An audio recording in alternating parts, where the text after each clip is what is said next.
તકદીર tour and travels MP Shaikh 9909792086 આ છે Ujjain. ઉજ્જૈનમાં site સીઇંગ કરીને અમારા યાત્રિકો ભોજન માટે પાછા આવી ગયા છે.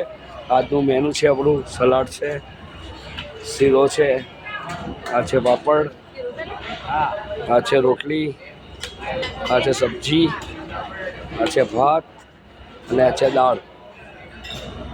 યાત્રિકો ભોજનમાં આવી ગયા છે.